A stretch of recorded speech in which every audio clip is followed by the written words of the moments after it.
Hello everyone, welcome to my YouTube channel. It is your man, the awesome Endoraptor, and today we shall be doing something very new. We are going to be reacting to various SCP videos. And now, this is my first real reaction video, so please don't roast me too much. But today we're going to be reacting to the termination attempts of SCP-682. The immortal, indestructible reptile. And without further ado, let's go ahead and get it started. Here we go again. It's time to return to the acid-filled containment chamber of SCP-682, more commonly known as the Hard-to-Destroy Reptile. We've spoken about him and the ways the SCP Foundation has attempted to destroy him in a previous video.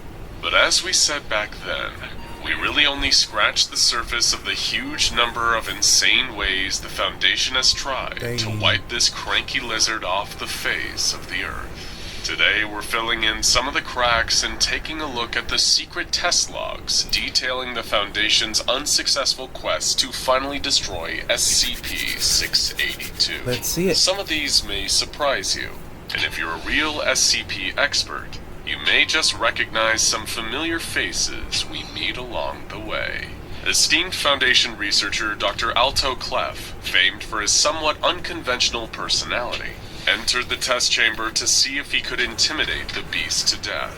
This resulted in a long staring contest between Dr. Clef and 682. Towards the end of the competition, Dr. Clef began to lose his nerve. He tried to leave the room, only to find that the door was locked, causing him to swear loudly. Dr. Clef, who always tries to find the most direct solution to his problems, blew up the door with plastic explosives and ran off. The result? Test failed. Next came SCP-662, a silver handbell that summons the supernaturally helpful butler, Mr. Deeds. When Mr. Deeds was summoned, Foundation researchers... Now for the record, I have not seen this video yet, but I am an SCP fan, not a diehard, but still a fan, so I am able to recognize some of these various SCPs. So let's just keep it going. Asked him if he could kill SCP-682. Deeds politely explained that he wouldn't be capable of killing 682. It's just too strong. When he asked if he could at least incapacitate 682, he replied that the best way to do this would be to poison himself and allow 682 to eat his body. But this, he reminded, would only be a temporary problem for the lizard. Another test failed. The Foundation brought in SCP-689, a terrifying soapstone statue of a sitting skeleton that can kill you if you see it, and then stop paying attention to it. 682 first observed the statue, and then the Foundation turned off the lights. When they turned them back on, SCP-682 appeared to be dead in a puddle of gray and black liquid. D-Class personnel were sent in to confirm that 682 was actually dead, but it instead got up and killed them. Researchers theorize that 682's definition of life is not quite the same as ours, rendering 689's death-related powers ineffective. Test failed, yet again. SCP-807 was next up to bat. This is an anomalous salmon-colored ceramic dinner plate with the words "Last Chance Diner" printed on the edges in white. Any food placed on it becomes irresistible by any definition, but when the food is consumed it causes immediate cardiac arrest due to the sudden clogging of arteries with fat. Researchers may... Okay, I'm gonna say this right now. I love to eat as it is because nothing beats Mama's cooking, but this plate would absolutely be the death of me. I'm gonna say that right now. Just right now, that plate would be the death of me. A meal known as the 682 Special. 10 kilograms of rotten meat and sharpened bone splinters, 10 liters of rancid mayonnaise, 1 liter of potassium cyanide, and 1 kilogram of morphine hydrochloride, combined into a solid mass and transmuted by 807. When 682 consumed this disgusting meal, it appeared to collapse. However, when D-Class personnel were sent in again to see whether 682 was truly out for the count, multiple holes opened up in its body. These holes fired out high-pressure jets of blood, killing the nearby D classes and destroying the containment cell. Dang. 682 was fine afterwards. Another test failed. To kill 682, it seemed that the Foundation really needed to have God on their side. So they tried to recruit SCP-343, also known as God, to help them destroy the beast. However, when he entered the containment chamber, he somehow couldn't even see the beast. When researchers asked him whether he could kill 682, God replied, "He's not one of mine. Deal with him yourself." Test failed before it even began. Next, the Foundation recruited SCP-524, a small white rabbit that can eat literally anything, including itself, without being harmed. The rabbit was released into SCP-682's chamber, at which point it approached 682 and began to eat one of its legs. 682 roared in pain and scuttled up the wall, out of 524's reach, where it remained for a number of hours. At this point, SCP-524 seemed to become bored and began eating its way out of containment through a nearby wall. Test failed. Maybe the luck of the Irish was what the Foundation needed to finally put this monster. So that also raises another question. How on Earth, or in the world for that matter, did they keep this little bunny foo-foo locked away? Is it Safe Class? Is it Euclid? I hope they do a video on the bunny here. To rest. They recruited SCP-1933, a fat man dressed as Santa Claus whose bodily fluids consist entirely of the alcoholic beverage known as Irish cream. If enough of this man's self-produced Irish cream is fed to something, they'll find that all of their bodily fluids have become Irish cream too, killing them.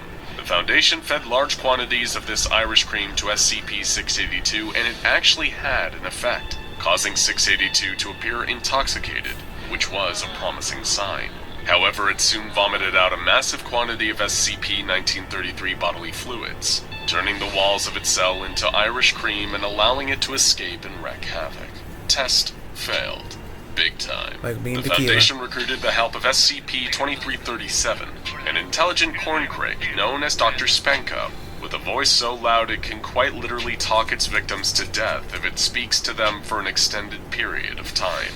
It was sent into SCP-682's chamber to attempt to destroy the beast, but 682 just told it to leave, and the talkative bird obliged, by blowing away one of the chamber walls with a yell, allowing SCP-682 to breach containment again.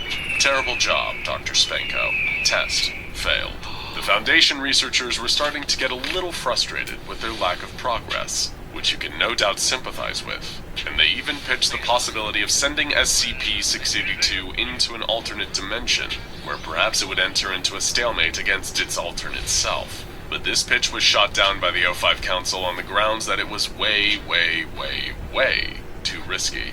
Back to the drawing board, by which we mean they literally transformed 682's skin into a kind of drawing board. SCP-2521 is an anomaly that manifests anytime information about it is recorded, and immediately grabs the source of the information, wrapping it in its tendrils and taking it away with it. The Foundation sought to take advantage of this by using a laser cutter to cut this anomalous information into SCP-682's side. However, this didn't have the results they were hoping for. SCP-2521 did turn up to take the information, but it only took the skin on which the information was carved. 682 survived and quickly grew back its skin. So, could that have been the case because this one SCP realizes that 682 is just too dangerous, doesn't want to deal with him to wherever he takes all the other victims to?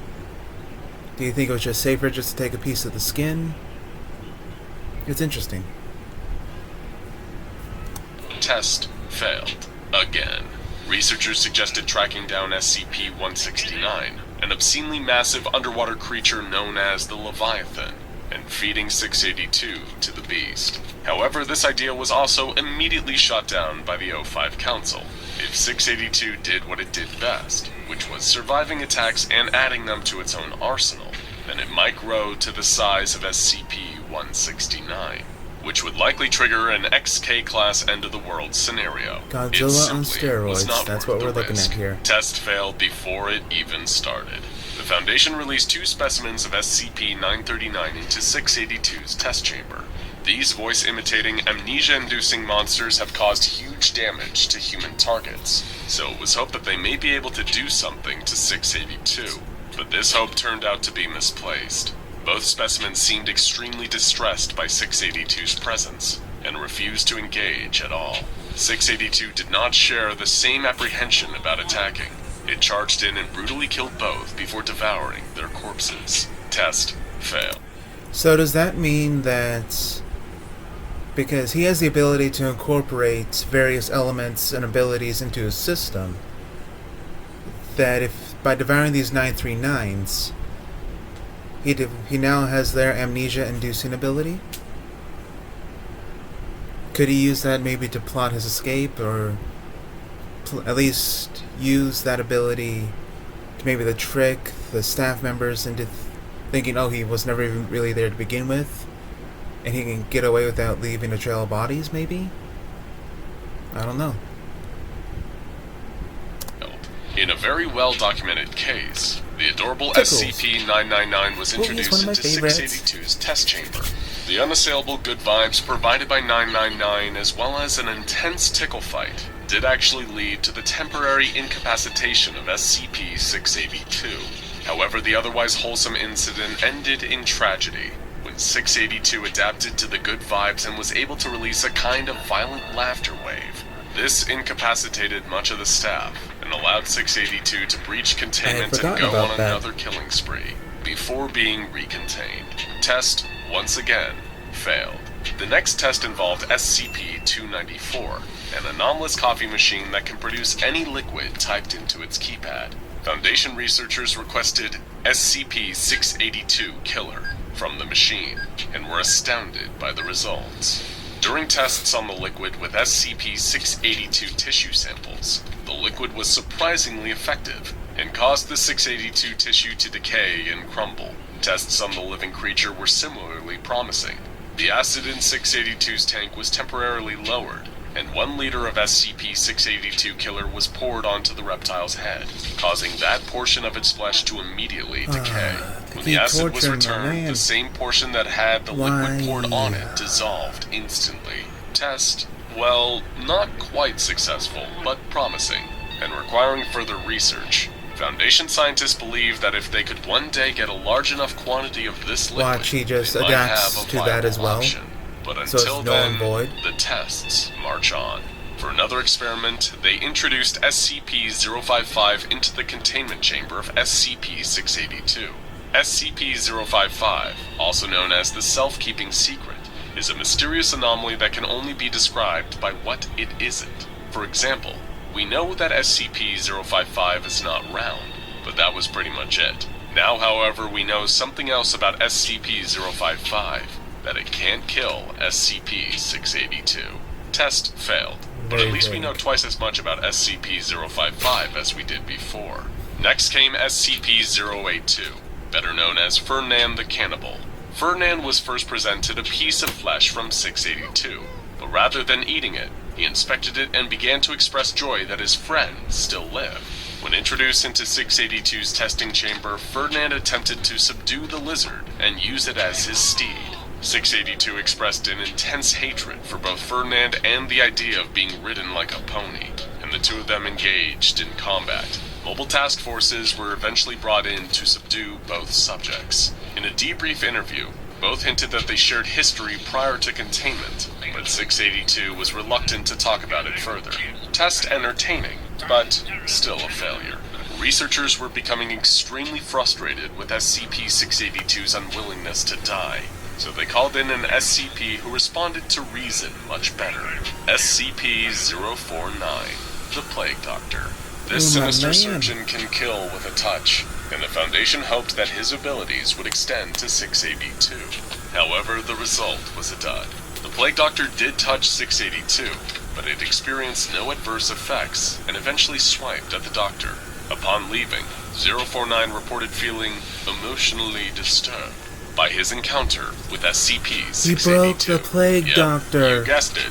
Test fail. Oh, if he gives you any Lord. indication of just how broke desperate him. the researchers were at this point, Dr. Graham pondered whether introducing 682 to a human with just as pessimistic and misanthropic feelings as itself would somehow pacify it. They sent in a particularly nasty D-Class, and the two spoke. Fascinatingly, 682 didn't attempt to harm this D-Class. They just shared their profane and bleak sentiments about the human race with one another. However, some of 682's opinions were a little too spicy for this D-Class. After listening to the reptile speak for 20 minutes, the D-Class fell into a catatonic state from the sheer depression of it all. He died not long after. Really? 682 causes death by depression. 682 is like the most OP SCP there is, in my opinion. He's like, can't anything beat him? Really? I don't know. One researcher suggested perhaps the worst idea of all, letting SCP-682 out into the wild. Not even really to terminate it, just to see what it does. The scientists figured there would be some merit in analyzing the creature's behavior. This idea was submitted anonymously, of course. It seems even the most sadistic of researchers know better than to put their name on an idea like that. As you can probably guess, this request was shot down by the O5 Council. The note attached to the request by one of its members summed it up best. I'll tell you what it will do. It'll go out for a nice stroll, murder a few innocent people, go fishing, slaughter a few more innocent people, start up a tech company, eat a few more innocent people, go on a vacation to Florida, dismember a few more innocent people. I swear, when I find out who wrote this, you can personally enter 682's containment chamber to analyze him yourself. This has been far from an exhaustive account of all the different ways the SCP Foundation has tried to terminate SCP-682. But it shouldn't be surprising that all of their ideas have either been failures or were too risky to even try. Sadly for the SCP Foundation and the human race, it's likely we'll be dealing with SCP-682 for a long time to come. But do you have an idea for how you think 682 could finally be killed? Something that even the Foundation hasn't thought of to try? Let us know in the comments. And then